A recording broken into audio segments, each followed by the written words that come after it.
नमस्कार, DV live Chhattisgarh में आपका स्वागत है। छत्तीसगढ़ की तमाम बड़ी खबरों के साथ मैं हूं सिमरन कौर। आइए देखते हैं आज की सुर्खियां। कांग्रेस का भाजपा पर गंभीर आरोप, भाजपा ने किसानों की उम्मीदों पर फेरा पानी। छत्तीसगढ़ महाराष्ट्र बॉर्डर पर 26 नक्सली ढेर, मारा गया 50 लाख रुपए का इनामी नक्सली मिलिंद। आरएसएस की तुलना आईएसआईएस से करने पर बौखलाए भाजपाई, खुर्शीद सहित 3 नेताओं पर एफआईआर कराने पहुंचे थाना। अब खबरें विस्तार से। कांग्रेस पार्टी ने कहा है कि भाजपा कार्य समिति की बैठक में हुई चर्चा के एजेंडे से एक बार फिर से साबित हो गया है कि भाजपा किसान विरोधी है। भाजपा कार्य समिति से छत्तीसगढ़ के किसानों को जो उम्मीद थी उसके बारे में भाजपा ने सोचा तक नहीं।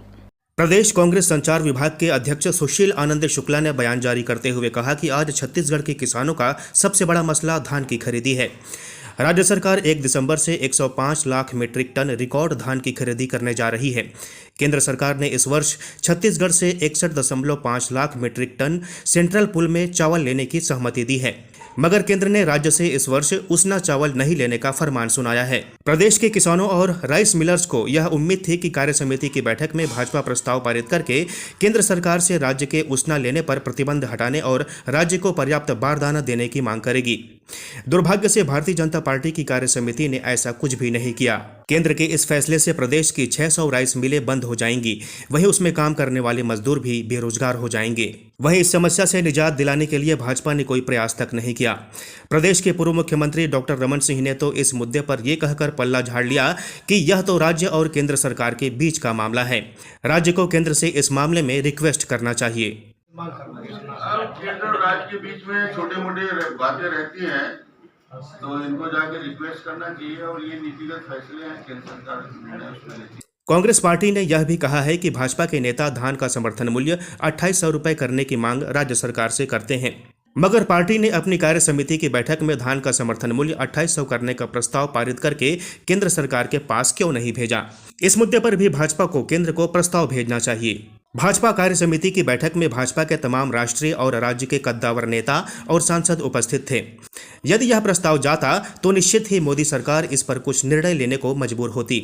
भाजपा नेता दिखावे के लिए किसानों के हित में कोरी बयानबाजी करते हैं, लेकिन पार्टी के मंच से मांग करने से क्यों डरते हैं।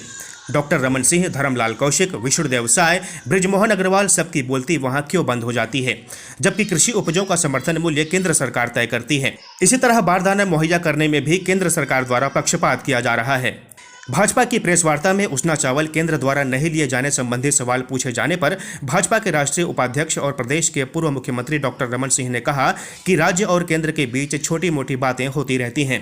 उन्होंने उल्टे ही राज्य सरकार को यह सलाह दे दी कि इन्हें जाकर रिक्वेस्ट करना चाहिए। ये केंद्र के नीतिगत फैसले हैं, इस पर केंद्र निर्णय लेती है। इस तरह डॉक्टर रमन ने केंद्र द्वारा उसना चावल नहीं लेने को छोटी मोटी बात बताकर किनारा कर लिया।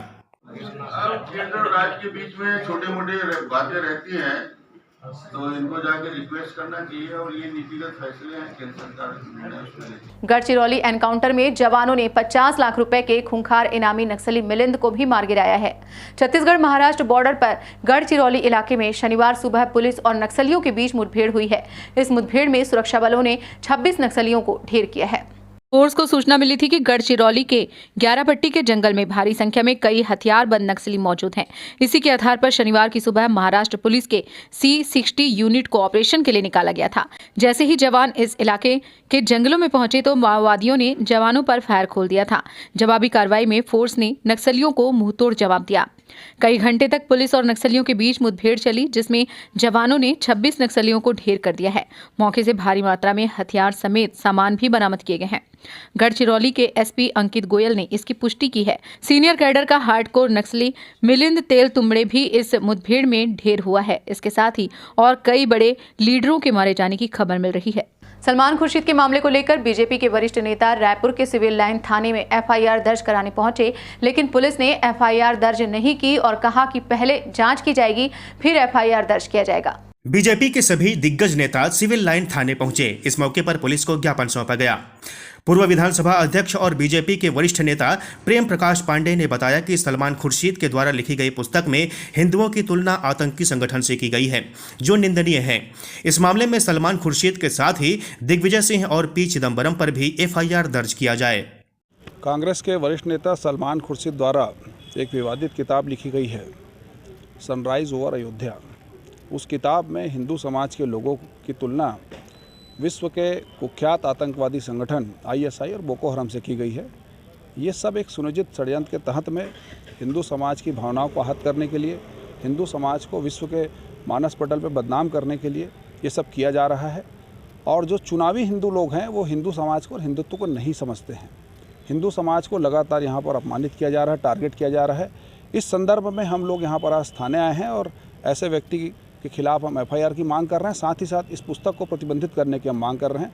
आज हम सब यहाँ सलमान खुर्शीद अहमद जी के द्वारा जो लिखा गया किताब है, जिसमें सबसे विवादास्पद बयान जो उन्होंने लिखा है कि हिंदुत्व को मानने वाले लोग ISIS और बोको हराम सरीखे जो इस्लामिक टेररिस्ट है उसके बराबर है। सलमान खुर्शीद जो कि स्वयं इस देश के कानून मंत्री रहे हैं, 1995 में भारत के न्यायाधीशों ने एक हिंदुत्व पर अपना जजमेंट दिया था, जिसमें कहा कि हिंदुत्व हिंदू धर्म से भी आगे बढ़ कर के है और वह भारत की प्राकृतिक एवं सांस्कृतिक जीवन शैली है। आपको बता दें कि सलमान खुर्शीद के द्वारा नेशनहुड इन आवर टाइम्स नामक एक बुक लिखी गई है। इस बुक में हिंदुत्व को लेकर बयानबाजी की गई है।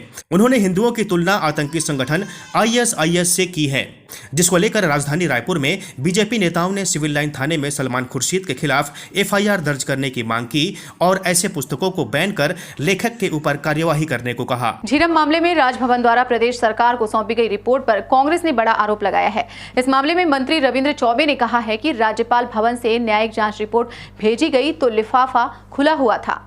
राजीव भवन में आयोजित पत्रकार वार्ता में मंत्री रविंद्र चौबे ने कहा कि खुले लिफाफे से यह आशंका बलवती हो रही है कि जांच रिपोर्ट लीक हुई है।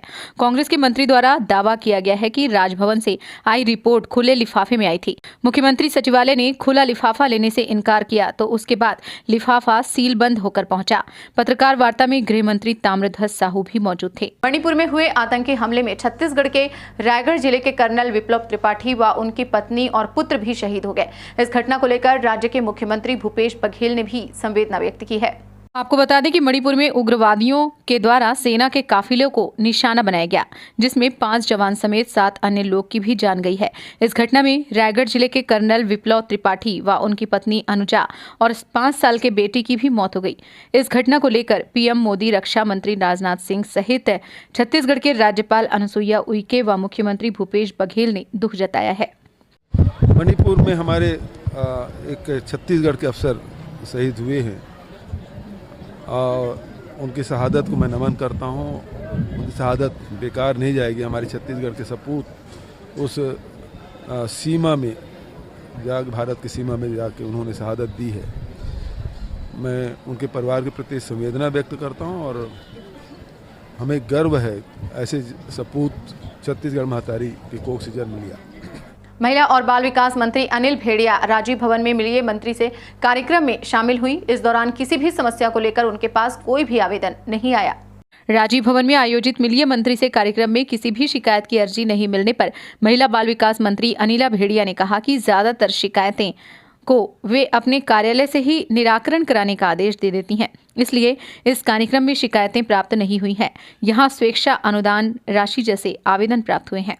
अभी तक मेरा ऐसा विभाग है, लगता है कि ज़्यादा ऐसे कोई समस्या नहीं है, इसलिए आवेदन भी उतनी नहीं आई। जैसे आर्थिक व्यवस्था उसके लिए व्यवस्था के लिए जो हमारे थोड़ा सा निम्न स्तर के मध्य स्तर के हमारे साथी लोग हैं, उन लोगों ने शिक्षा अनुदान के लिए आवेदन वगैरह दिए हैं और ऐसी कोई आवेदन नहीं आई है। इसलिए मुझे लगता है कि हमारे विभाग में कोई ऐसी समस्या नहीं है। होंगी समस्या तो सभी जगह पर छोटी मोटी, वो स्थानीय स्तर पे वहीं पे उनकी सॉल्यूशन निकाल लेते हैं।